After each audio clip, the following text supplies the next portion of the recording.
Bismillahirrahmanirrahim. Assalamualaikum warahmatullahi wabarakatuh. Kembali lagi di podcast KPI, podcastnya generasi masa kini.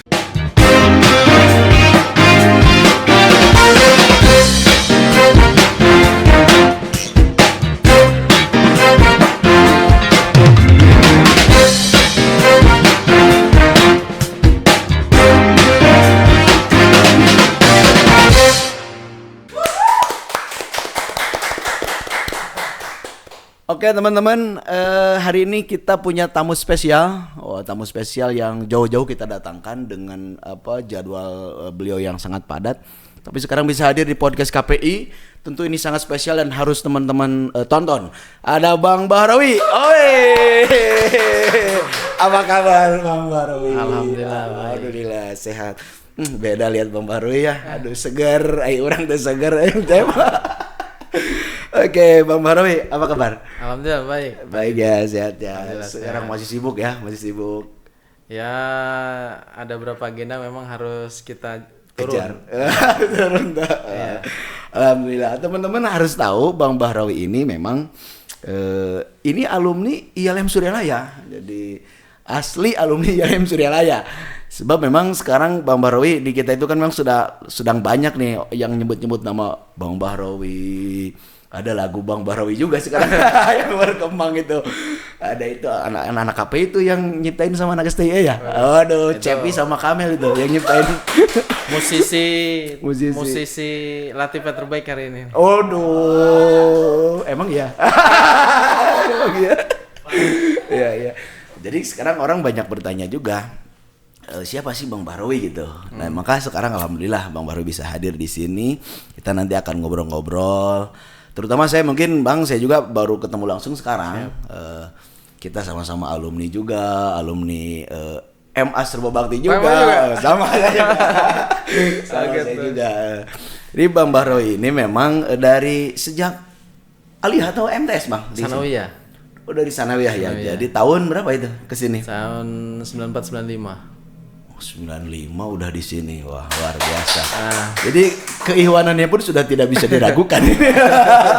Normal ya, TKN sudah nggak bisa diragukan. Bukan kaleng-kaleng ini. Bukan kaleng-kaleng. Jadi tahun 95 kan Pangarsa Abah masih komunikasi masih. Ya masih terus intens gitu ya. Beliau masih aktif, masih cukup intens, ya kan.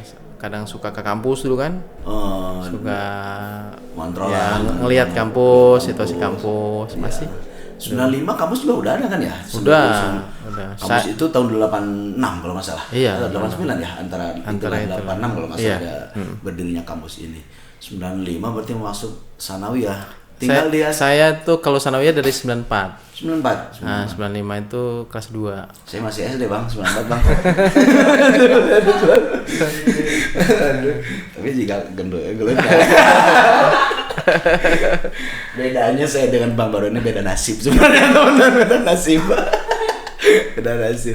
Jadi 94 sudah ke Suryalaya. Aslinya mana Bang? Saya dibilang asli itu kan lahir ya. Iya. Lahir dari orang tua di Sumatera Selatan. Ya. Sumatera Selatan, Musirawas tepatnya, atau sekarang Lubuk Linggau itu kotanya. Dulu sebelum ada pemekaran, kota Lubuk Linggau, tapi kampung asli Musirawas. Musirawas ya. Musirawas. Memang dari dulu di sana Ikhwan juga udah banyak kampung amal. Saya waktu zaman saya belum ketemu.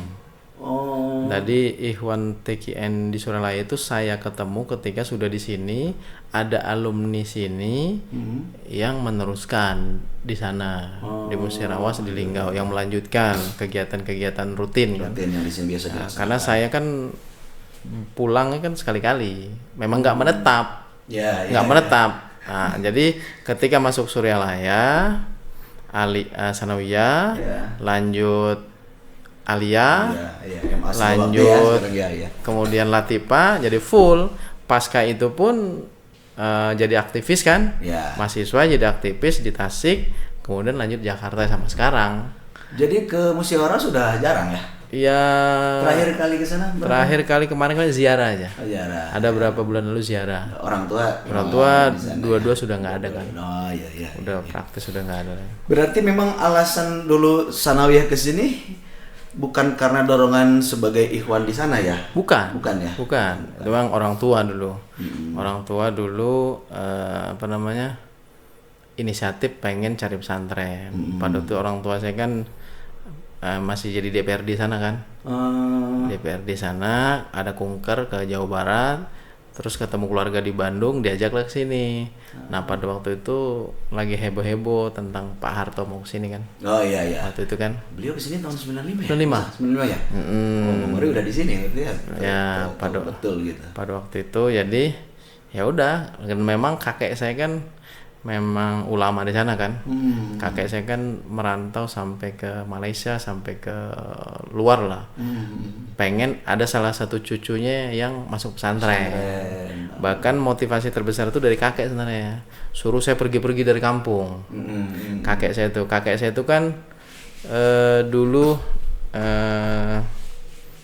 pindah-pindah. Jadi masuk kampung ke kampung untuk ngajar pendidikan Islam. Jadi ada salah satunya satu kampung. Guru ngaji gitu. Guru ngaji.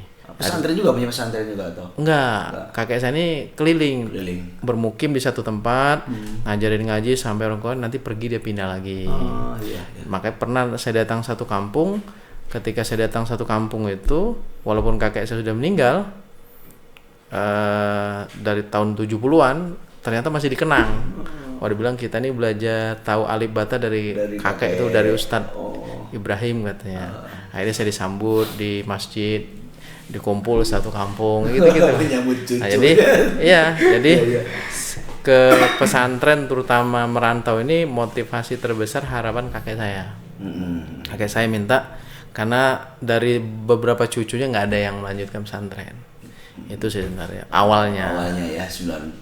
Jadi Bang Bahrawi bisa mewujudkan itu ya. Awalnya ya kalau soal Suralaya berarti takdir. Kalau kata beberapa sesepuh guru dulu ya nggak ada yang kebetulan. Memang kita diperjalankan sampai sini tuh. Ya itulah kira-kira.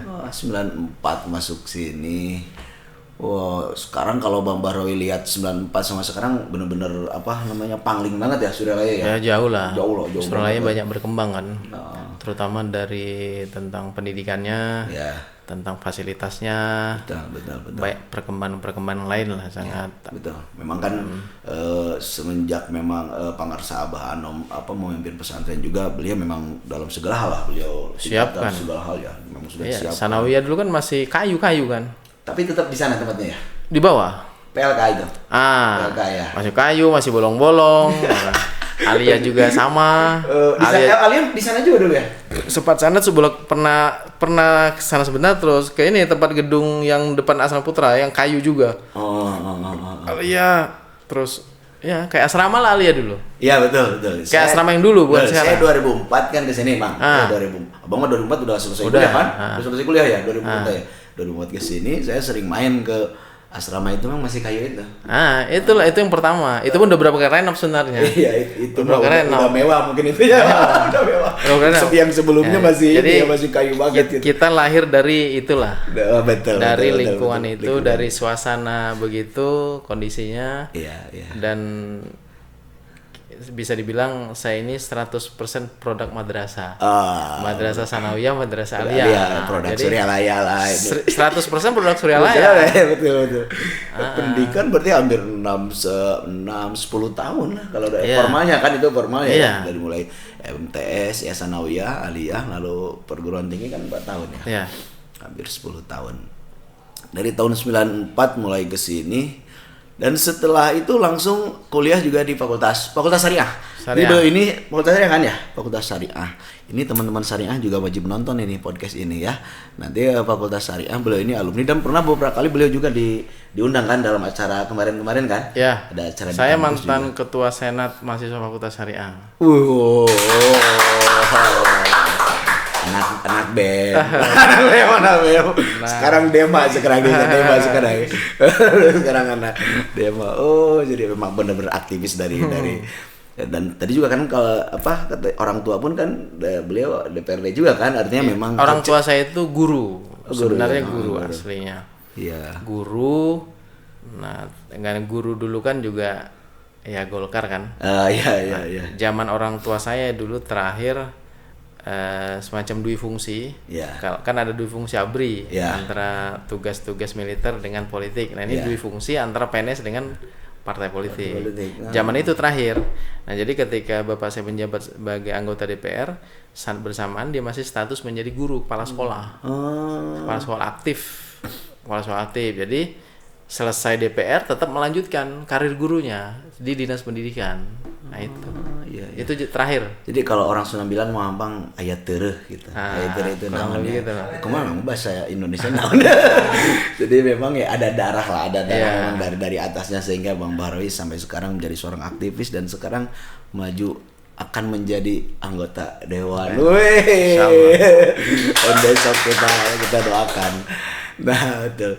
Nah, selain itu Bang, ketika selesai Fakultas Syariah itu berarti lulus tahun 2005. Wisuda 2005. Oh, berarti saya kesini Abang masih di sini ya? Saya 2004 itu masuk Aliyah, Bang. 2004? Masuk Aliyah saya. Aliyah? MA. Oh. 2005 Abang masih di sini kan berarti kan? Wisuda? Oh, wisuda 2005. Saya 2004 masuk. Jadi 2005 pas waktu milad Surelaya itu yang ramai itu kan 100 abad kalau nggak salah 2005 itu ya. Lupa ya. Atau 95 nah. Enggak. Bukan satu abad kayaknya, bukan. Bukan ya? Tapi 2005 itu wisuda, sebelum wisuda memang udah jarang lebih banyak di Kota Tasik. Oh, iya. Kota Tasik. Jadi yang ngisi itulah aktivis tadi kan. Ya, jadi aktivis, interaksi banyak di Tasik, kadang-kadang kadang-kadang di Bandung. Jadi jarang ketemu juga ya. Saya pas lihat Bang Bahrawi di flyer itu jika orang Cina. ya, orang Cina kan buka-bukanya gitu ya. Oh, sekarang bisa ketemu langsung ya. Alhamdulillah, Bang. Ya, Bang, ini kita agak masuk ke ini kan memang sekarang juga Bang Bahrawi ada niat saya mungkin menyebutnya dakwah dalam bidang politik lah. Ya, dakwah dalam bidang politik bahkan saya sempat kaget atau ya ketika pimpinan pondok pun sampai mengeluarkan surat pernyataan dan itu jarang loh. Jarang. Artinya bahwa memang saya yakin kan pimpinan pondok tidak hanya melihat secara dohir mungkin kan, Bang. Nah, Abang kan tahun besok Februari ini berjuang. Sebenarnya visi misi Abang sendiri apa sebenarnya, Bang? Ya, visi misi tentu kita ini kan memang memang harus ada visi, harus ada misi menjadi anggota DPR. Kan pertama didasari atas keinginan atau niat untuk berkhidmat kepada pesantren awal. Itu yang jarang, Bang. Sebentar, Bang. Jadi memang dalam dunia tarekat itu khidmat itu menurut saya menjadi hal yang paling paling dinomorsatukan, Bang. Dan memang ketika kita diawali dengan niat khidmat, insya Allah lah. Ya, kita ngelihat karena pasca Pangersaba Surelaya ini kan banyak mendapat tantangan kan. Betul. Tantangan ya maklum lah karena dari sejarah Nabi pun pasca Nabi tantangan umat itu pun dinamikanya juga ada tantangan ujian dan dinamika yang lain pun itu dulu aja pasca Nabi ada tantangan tersendiri di kalangan internal umat Islam. Kemudian lahirlah kekhalifahan pasca kekhalifahan juga ada diuji lagi umat Islam. Nah itu pun terjadi di Pondok Pesantren Surelaya. Pada zaman Pangersaba saya kira tidak ada tantangan berarti. Surelaya itu terjaga, tumbuh, berkembang terus. Betul. Dan sampai hari ini pun mungkin belum ada tambahan yang berarti. Semua murni visi yang diletakkan oleh Pangersaba Nom. Yang hari kita lihat lah. Iya, betul. Bukan persoalan gedungnya. Tapi ya. dasarnya, filosofinya. Betul. Fondasinya. Nah hari ini yang hanya berubah tuh gedung. Tapi cita-citanya, nilainya, filosofinya nggak ada yang berubah. Inilah warisan yang luar biasa dari Pangersaba untuk umat Islam, wabil khusus untuk kita Ikhwan Teken Qadiriyah Naqsabandiyah. Betul. Nah jadi kita melihat perkembangan pasca Pangersaba pesantren ini khususnya di lingkungan Ikhwan ada tantangan-tantangan yang tentu kita tantang ini kan harus kita jawab semua kan. Betul. Baik itu tantangan internal maupun eksternal. Nah, karena kita dulu ketika ada persoalan orang langsung bertanya kepada Pangersaba semua selesai. dulu ada sesuatu, ada pengersa, semua selesai. Karena keilmuan, kearifan, ketawaduan beliau lah yang bisa menyelesaikan persoalan betul. yang ada di semua ikhwan. Betul. Baik itu persoalan pribadi, persoalan kelembagaan, persoalan kenegaraan. Saya kira hari itu semua merasakan keberkahan, karomahnya guru kita semua. Jadi, nah pasca itu memang ya kita masih merasa belum siap. Terkadang kita masih belum siap karena pada akhirnya kan ya manusia semuanya juga selesai masa tugasnya di dunia, walaupun ya beliau kita yakini juga masih mungkin di alam lain yang kita juga nggak mampu jangkau.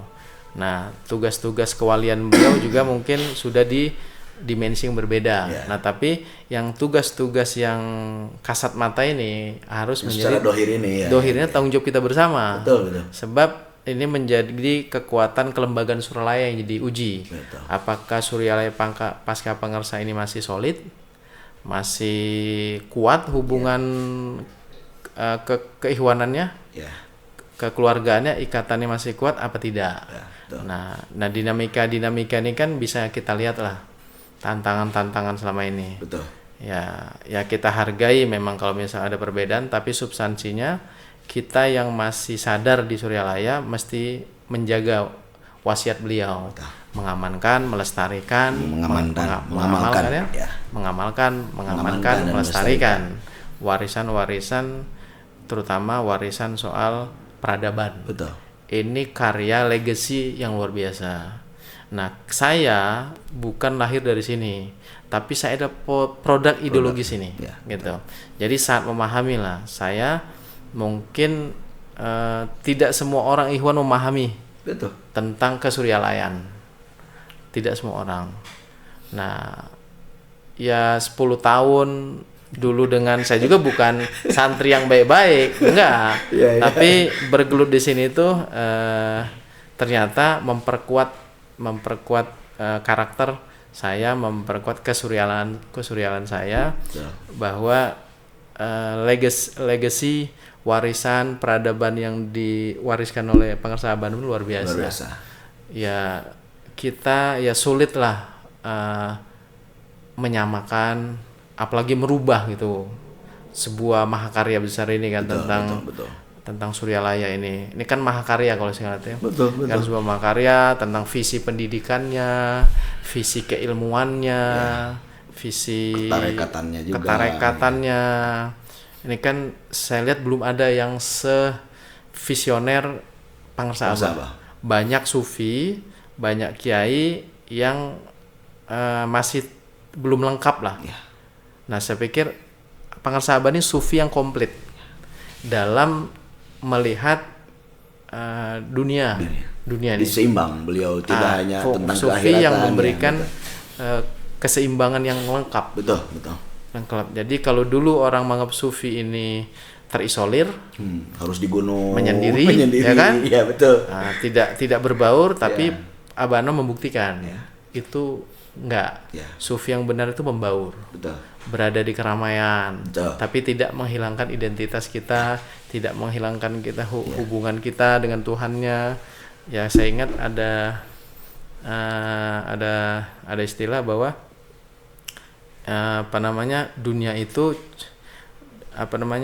itu cukup di tangan, jangan di hati. Genggam di tangan. Kan gitu kata Sayyidina Ali. Atau kata pengersa Abah itu. Abdul Qadir Jailani juga pengersa Abah itu kalau salah bilang gini, orang sufi itu memandang dunia itu angan-angannya pendek, angan dunia itu. Jadi nggak usah terlalu banyak angan-angan. Dunia ini jalanin aja kan gitu. Jalanin aja. Nah, kurang lebih gitulah. Nah, itulah menjadi kekuatan Suryalaya. Nah, ketika tantangan ini makin kesini makin menguat, ya saya coba mengambil inisiatif sebenarnya. Mengambil inisiatif itu pun berdasarkan diskusi. Diskusi dengan beberapa keluarga, karena saya juga banyak diasuh sama mama, kemudian saya juga sering interaksi beberapa kali dengan keluarga yang lain. Pak Haji Baban dulu pernah Mama Otin Mama Otin, Pak Haji Baban, interaksi dulu pernah dengan almarhum Haji Didin. Dulu hampir semua keluarga 80% mungkin saya kenal ya. Dengan Pak Haji Dudun. Ya 10 tahun di sini Bang. Pak Haji Kankan. Dulu Ake masih sehat. Apa namanya? Semuanya lah. Dari zaman Pak Nasution, Pak Arif Ihwani, semua saya pernah interaksi dulu. Pak Juhaya, Pak dan semuanya lah. Sehingga ketika hari ini ada tantangan itu, saya merasa tertantang untuk mengambil peran sebagai alumni, sebagai Ikhwan, juga sebagai santri, coba mengambil inisiatif kontribusi apa yang bisa saya berikan untuk pesantren ini. Setidaknya menjaga lah, mungkin tidak ikut mungkin sevisioner Aba meletakkan menjaga Suryalaya, setidaknya minimal menjaga keutuhannya, menjaga kesinambungannya, ya kan, ya terutama di urusan terkait pemerintahan, terkait kehidupan berbangsa dan bernegara lah, kira gitu. Karena pesantren ini juga tidak lepas dari hubungannya dengan negara. Betul. Karena kita juga tahu dalam tanbih itu wasiat kan, 6 kali beliau menyebutkan tentang agama dan negara. Nggak boleh bertentangan. Pengarsa Abah itu selalu menekankan Suryalaya di tanbih itu tidak boleh bertentangan agama dan negara. Ini selalu beriringan. Kita jaga. Betul. Saya mungkin mengambil porsi yang tidak banyak diambil oleh Ikhwan. Betul. Ya kan gitu. Saya ngambil porsi yang paling kecil lah. Ambil porsi yang kecil lah. Ini saya coba ngambil porsi ini. Mungkin di keluarga yang lain, Ikhwan yang lain banyak ngambil porsi ya tentang amaliyahnya, pendidikannya, gitu ya. Betul. Gitu. Itu. Ya, Abang lebih dari segi pemerintahan tadi, politik tadi. Ya, penguatan itu ya. Betul. Sangat mulia sekali ini memang benar. Memang banyak juga saya pernah ngobrol-ngobrol juga dengan teman-teman terkait perkembangan di kampus aja, Bang. Di kampus Abah itu kan kebetulan saya di kampus juga dengan teman-teman suka di paduan suara. Kita selalu mendengar himne dan Mas YLM tuh. Itu kan kalau nggak salah hampir dari tahun 90-an itu ada, dan beliau sudah menyebutkan bahwa ini universitas.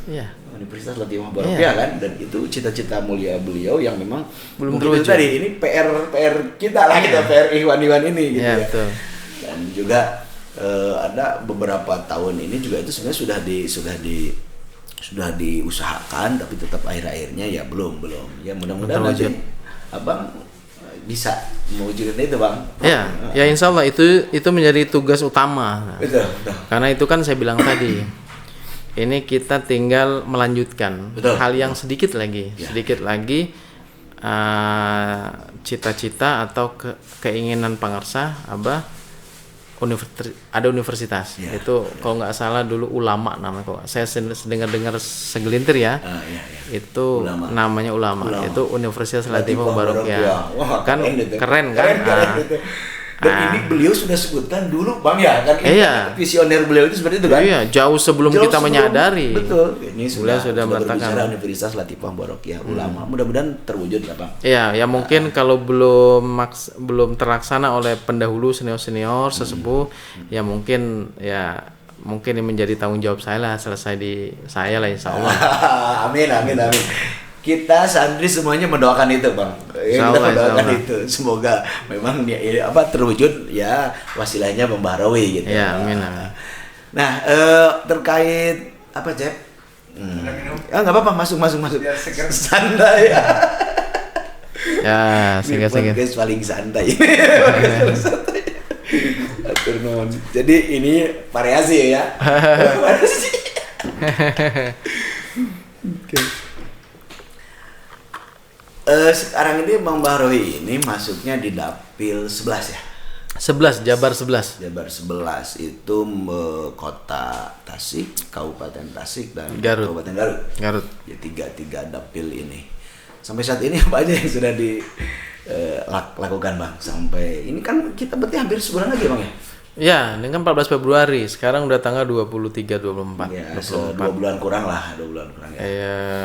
50 hari lagi 50 lah. Hari ya. 50 kurang lebih 50 hari. 50 hari lagi. Ya ini sudah semakin dekat, nggak terasa juga udah 2 bulanan turun.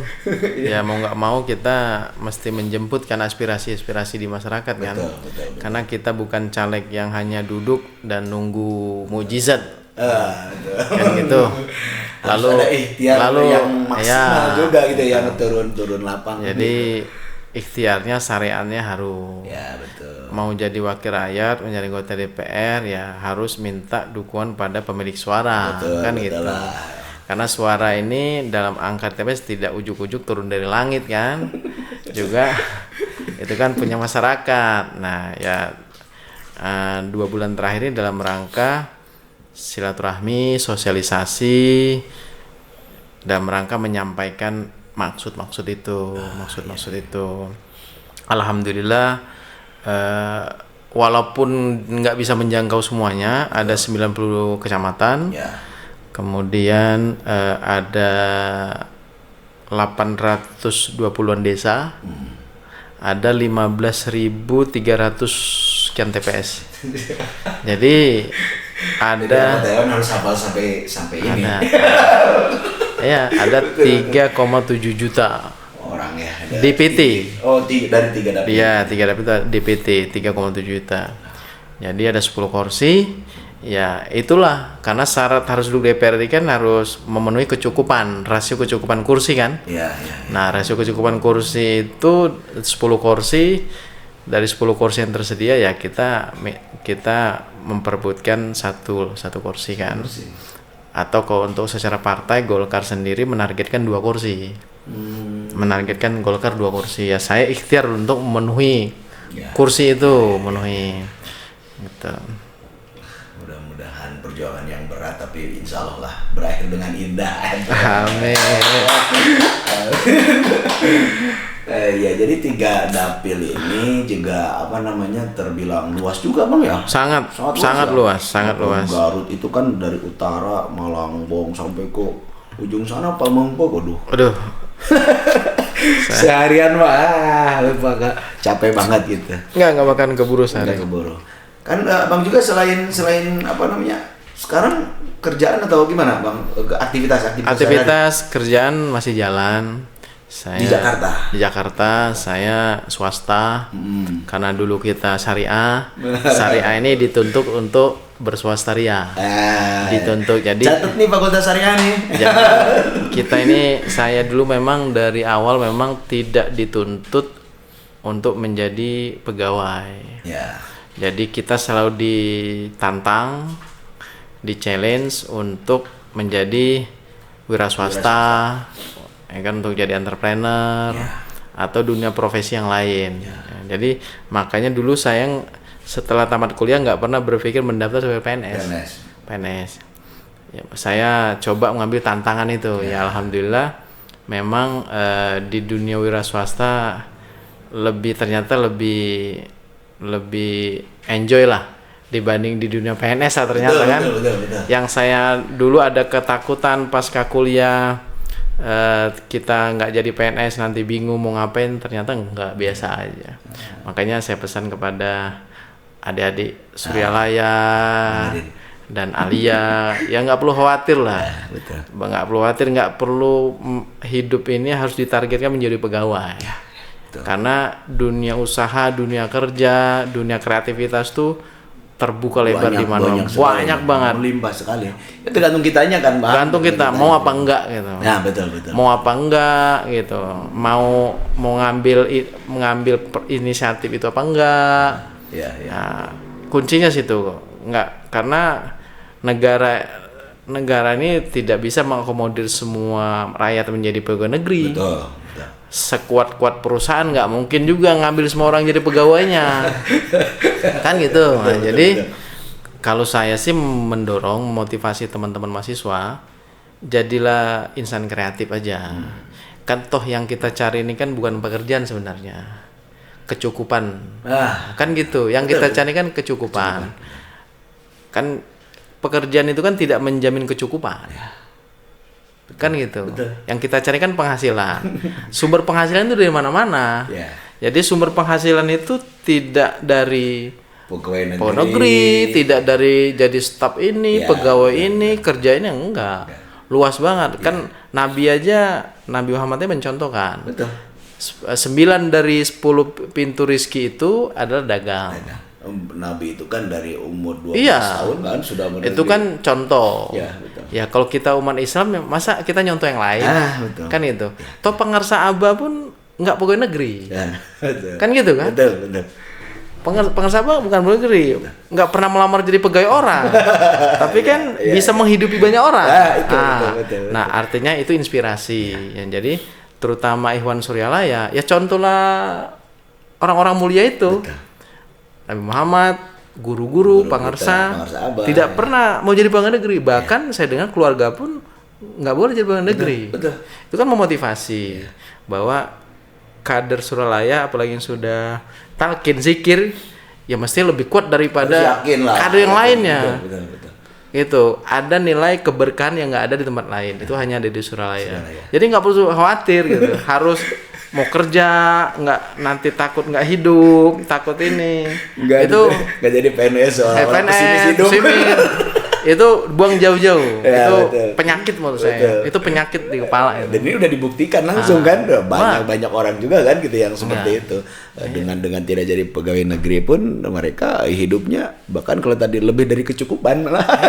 Lebih dari kecukupan. Iya. Bang dalam bidang apa sekarang? Swasta dalam bidang apa? Saya di bidang lebih perdagangan. Trading ya banyak di dunia trading. Dunia trading. Saya bermitra dengan beberapa BUMN pangan. Dengan BUMN pangan ada yang kita kerja sama importasi, ada kerja sama ekspor untuk pengadaan itu. Itu aja. Kita ambil di dunia yang tidak banyak orang masuk betul. Nggak banyak orang tapi space-nya masih besar. Iya betul. Tinggal gitu aja. Jadi saya nggak pernah khawatir dari dulu. Saya nggak takut merantau, nggak pernah takut mencoba, nggak pernah khawatir nggak hidup. Betul. Dan dibuktikan dari waktu MTS pun sudah jauh dari tempat kan. Jadi sudah benar-benar fondasi sudah aman. Udah selesai. Sudah teruji. Gitu. Betul, teman-teman juga kita harus ngambil beliau sebagai inspirasi kita juga, teman-teman di IAIM Suryalaya, Fakultas Syariah, beliau juga kan lulusan Fakultas Syariah. Dan ini juga harus ditularkan kepada teman-teman semua, mahasiswa-mahasiswa. Jadi kadang memang orang selalu ada yang berpikir kayak gitu. Pokoknya mas saya mah kuliah teh yang jadi pegawai negeri aja, ada yang kayak gitu itu. Padahal itu tadi, apalagi sekarang zaman kan semakin semakin canggih juga, perkembangan juga, ekonomi juga itu menjadi tantangan tersendiri bagi kita dan lapangan itu banyak sekali. Hanya mungkin kitanya saja mungkin Bang ya yang memang kurang kreatif gitu ya. Negara ini memberikan ruang yang seluas-luasnya. Betul. Lapangan pekerjaan itu membuka ruang seluas-luasnya untuk kita masuk, ngambil inisiatif, kreatif, gitu. Jadi perdagangan juga masih banyak, ya kan? Betul. Area jasa juga masih banyak, yang masih belum tergarap, ya kan? Jadi harus ditanamkan juga, disampaikan ke anak alia yang baru tamat atau kuliah kampus ya. Iya, salah kalau cita-cita tuh mau jadi PNS. Ya. Kuliah habis kuliah selesai cita-cita mau jadi pegawai negeri, salah. Itu kecuali memang niatnya mau ngabdi kepada negara. Ya. Tapi ngabdi kepada negara kan banyak ruangnya. Betul. Nah, tapi kalau bicara untuk memenuhi kebutuhan ya banyak banget lah. Bahkan melebihi hasil daripada itu juga lebih banyak kan gitu. Ya itulah. Alhamdulillah. Jadi memang beliau ini sukses sekali sekarang, Cep. Jadi beliau juga harus jadi inspirasi buat kita. Kamu, Cep. Betul. Oke, Bang, tips mungkin ya, ada tips nggak buat teman-teman juga? Itu tadi dalam hal usaha juga bagi teman-teman ya dari Fakultas Syariah nih khususnya nih, barangkali tadi kan mungkin satu juga kita harus punya pemikiran yang memang luas terkait bahwa lapangan kerja itu memang ya banyak sekali, sehingga mungkin tahapan-tahapan apa nih sehingga abang bisa sekarang sesukses ini gitu, barangkali ada hal itu. Sebenarnya saya nggak sukses saya nggak sukses. Ini kan kita ini kan tidak takut untuk menjalin sesuatu. Yang selama sesuatu ini baik, benar, tujuannya benar, mulia ya. Saya nggak pernah takut gitu, nggak pernah khawatir menjalani, mencoba. Berani mencoba ya. Mencoba ya. Jadi jangan tersimpan mindset kita nih takut dulu. Ya. Takut gagal. Jadi belum apa-apa udah mikirin takut, kayak gitu ya. Takut gagal, malu ya kan, nggak berani. Takut rugi. Macam-macam lah. Nah, takut ini itu kan nempel di kepala kan. Secara psikologi mengendalikan kita, makin membatasi gerak kita kan. Karena kita bergerak kan berdasarkan pikiran kita kan. Betul. Kalau pikiran kita kotorin dengan ketakutan, ya udah. Fisik, energi kita habis gitu. Habis, kita nggak dapat energi positif, badan kita juga nggak bergerak. Ya kan, pikiran juga kita terkunci oleh pikiran-pikiran itu, tertutup kan. Takut ini nanti salah, nanti malah rugi, nanti ini orang Sunda bilang kumeok memeh dipacok gitu kan. Nah, takut 1, takut 2, takut 3 tertanam semua di kepala. Tertanam, disimpan di otak, udah. Nah, karena mengendalikan tubuh kita ini kan otak. Betul. Nah, jadi kalau otaknya sudah terkunci oleh ketakutan makin menutup, ya udah. Akhirnya ya ngelamun, menghayal. Kemudian coba cari yang instan yang nggak mikir panjang. Ya, praktek kayak gitu ya. Jadi nggak usah lah soal dunia ini, kita harus contohilah ulama-ulama. Ulama-ulama ini, guru-guru kita nggak pernah khawatir soal dunia. Betul. Dunia ini cuma segenggam tangan lah. Betul. Di tangan aja. Tidak usah dimasukin ke hati lah dunia itu ya. Dan pengarsa Abah itu. Contoh pengarsa Abah kan sudah membuktikan. Ya kan. Nggak ada dunia nggak selesai di tangan beliau. Kan gitu. Betul. Urusan dunia ini nggak ada yang nggak bisa selesai. Semua selesai. Apa yang nggak dunia mendatangi? Dunia mendatangi. Nah, ya contoh itu aja. Gimana caranya pengarsa Abah sudah memberikan benih. Betul. Memberikan ilmu, memberikan contoh, dunia yang mengejar kita. Betul. Mungkin itu konsep di Israel itu kan ada visi ilahi anta maksudi wa ridho kamatlubi, itu menjadi sebuah prinsip juga, Bang. Jadi memang ketika ridho itu menjadi tujuan utama, maka dia yakin bahwa apapun yang kita inginkan akan datang gitu. Iya. Yaitu kalau atau iya karena na'budu iya karena nasta'in lah. Jadi kita lakukan dulu kewajiban kita, ibadahnya jalanin, nanti pertolongan pasti datang. Tapi kadang kan orang juga jarang percaya dengan kita itu. Lihat di Arab Saudi. Arab Saudi itu kan sejahtera. Ya. Warganya sejahtera kan? Ya, betul. Sejahtera, makmur. Apa orang sejahtera makmur, lihat kebiasaannya. Kalau mau lihat orang itu lihat kebiasaannya. Ya. Orang sukses lihatin kebiasaan orang sukses. Orang kaya lihat kebiasaan orang kaya. Orang sejahtera lihat kebiasaan orang sejahtera. Ukuran negara Islam di Arab Saudi itu. Arab Saudi itu kerja dia dunia. Kerja mati-matian, dagang apa segala kan. Arab Saudi kan dagang banyak. Ya. Dagang. Tapi ketika waktu sholat dia berhenti, semua toko tutup. Dia nggak peduli ada pembeli sekalipun, bawa mau bayar, tutup. Azan tutup dia. Tapi itu menjadi nilai. Betul. Ternyata keimanan yang tinggi itu berdampak pada kesejahteraan. Betul. Itu berdampak. Jadi saya tuh waktu di beberapa toko-toko di Saudi itu, di Mekah terutama Mekah Madinah, ketika azan tutup semua. Kita mau ngantri mau beli belanja, ketika azan enggak tutup. Nanti setelah sholat kita buka lagi, dibilang. Gitu, itu satu, itu di Saudi. Ya, itu pun dicontohkan ulama-ulama kita. Betul. Artinya dunia ini akan ikut. Betul. Setuju. Bukan akhirat ikut dunia. Ya. Dunia ini akan ikut akhirat kita. Ya. Nah, artinya kita ini kan sudah dapat ajaran, betul, pengajaran, bimbingan, alat yang luar biasa. Betul. Udah tekonin aja yang ada. Betul. Lo mau apa aja dapat. Betul. Makanya kata pengarsa kan abad kan gampang. Semua keluhan itu dijawab dengan apa? Zikir kan? Zikir. Ya. Ngeluh ini dijawab dengan zikir. Memang benar. Zikir itu mendekatkan kita sama Tuhan kita. Nah, kalau sudah dekat, minta apa aja dikasih. Itu aja nggak usah diminta gitu ya. Diminta. Makanya di Quran itu kan ada dibilang wa yarzuqu mayas min haitsu la yahtasib kan? Ya, artinya kalau kita sudah bagus dengan Tuhan, pintu rezeki itu akan datang dari dari mana-mana, dari mana-mana. Jadi ya. Ini kan paling banyak di kita ini kan masih ragu persoalan. Betul. Ragu, takut. Coba mungkin 80% motivasinya sekolah, motivasi kuliah kan beda. Cepat ngejar mau jadi PNS, cepat ngejar mau dapat kerja, kan gitu. Ya. Akhirnya mengabaikan nilai yang sudah dikasih oleh guru ulama. Betul. Yang dikejar dunianya dulu, ini dulu dikejar. Kejar ini ya, nggak dapat stres. Ya. Balik lagi ke sini, coba lagi ke sini. Betul. Setengah-setengah. Saya kira itu aja. Di Suryalaya kan memang sudah benar-benar diajarkan ya, dasar dikir itu kan memang sudah alat yang paling hebat, paling luar biasa. Jadi ketika dia tidak sukses bukan alatnya yang salah dong, kita yang gunainnya gitu ya. Bisa jadi kita yang gunainnya. Coba gitu. perhatikan beberapa ulama kita ya. Jadi kalau mau sukses, rizki kita dimudahkan. Yang dia syaratkan apa? Yang dicontohkan Nabi.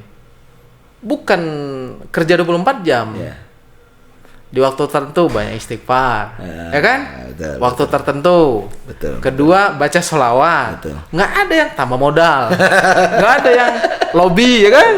Nggak ada. Ya kita sebagai orang Islam, kalau nggak mengamalkan apa yang dicontohkan, apalagi? Kita mau siapa yang yang mau dilihat sama contoh. kita? Kita di Surabaya, contoh kita Abah, Mbak Nom.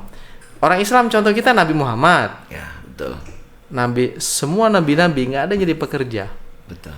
Nabi itu jadi raja semua, hampir jadi raja, penguasa. Ya. Dan swasta. Walaupun dari pengembala. Ada pengembala kan? Ya, betul. Pengembala gitu, pedagang, raja gitu. Nggak ada. Betul. Tapi dunia di genggaman mereka. Ulama hebat itu dunia ngejar mereka. Betul. Politisi itu sama ulama ya pasti ngikut. Karena ulama itu di atas politisi. Ya. Kan gitu. Betul. Gitu. Apalagi yang kita masa kita nggak ikut gitu kan? Gitu.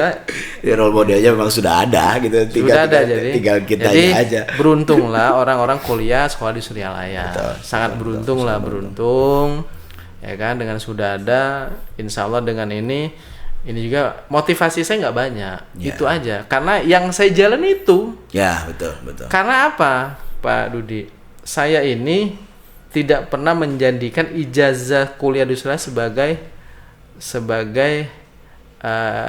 sebagai penguat perbandingan untuk diterima di semua pekerjaan. Ya. Karena ya agak kurang dapat perhatian juga kan gitu. Iya betul. Ya, sudah di madrasah swasta, di kampung ya kan gitu. Ya. Tapi kan karena kita sudah mendapat contoh kekuatan dunia ini bisa kita kuasai dengan kita ikut itu. Akhirnya ijazah ini yang sebenarnya nggak berlaku juga. Nggak hanya sekedar kalau kata Rocky Gerung hanya menunjukkan kita pernah sekolah gitu. tidak bisa menjadikan ini parameter kesuksesan orang, kehebatan orang, nggak ada tuh. Gitu. Nah, teman-teman nampaknya memang banyak sekali pelajaran penting yang dapat kita gali dari beliau terkait juga, apalagi kan teman-teman ketika masuk IAIM Suryalaya mereka pun sudah talqin dikir, tinggal bagaimana kita mengamalkan dikir tersebut sehingga memang yang menjadi kewajiban kita sebagai ikhwan TKN juga dilaksanakan. Kalau kata Bang Baroy tadi, ketika dikir ini kewajiban kita dilaksanakan maka dunia itu mengikuti. Pengarsa Abah kan beliau itu kalau dilihat dari duniawinya wah luar biasa, orang tamu datang dikasih makan, tetapi bukan beliau yang nyari-nyari dunianya yang mencari beliau. Nah itu. Nah oke, terakhir Bang Barowi, mungkin dari kami, dari podcast KPI ini tentu kita tahu bahwa beliau ini Februari nanti akan berjuang di anggota Dewan DPR RI DPR RI di Partai Golkar nomor 7. Nomor 7. Saya mengajak ke teman-teman khususnya di Dapil 3 itu kita dukung beliau. Beliau juga kan tadi kita sudah tahu beliau adalah asli produk Suryalaya dan juga punya visi, punya motivasi ingin memajukan pesantren Suryalaya. Maka Ya ngapain pilih yang lain lah. Ada gitu ya. Udah cocok. Nah, mungkin terakhir juga saya berdoa, Bang, mudah-mudahan apa yang dicita-citakan lancar, juga sesuai dengan apa keinginan tadi. Doa juga terus dilakukan, ikhtiar sudah dilakukan, mungkin nanti kita tinggal tawakal kepada Allah dan mudah-mudahan takdir itu ada. Amin. Itulah sementara mungkin lain kali kita ngobrol-ngobrol lagi di tempat ini, Bang. Amin, siap. Mohon maaf ini tempatnya segini adanya. segini adanya. Tapi saya sangat bangga sekali ini podcast ini bisa dihadiri oleh orang sukses seperti Abang. Dan nanti juga akan datang lagi ke sini. Hatur nuhun, terima kasih Bang ya. Terima kasih. Sehat selalu, sukses juga untuk Amin. karir dalam politik, karir di swasta juga tadi semoga lancar terus.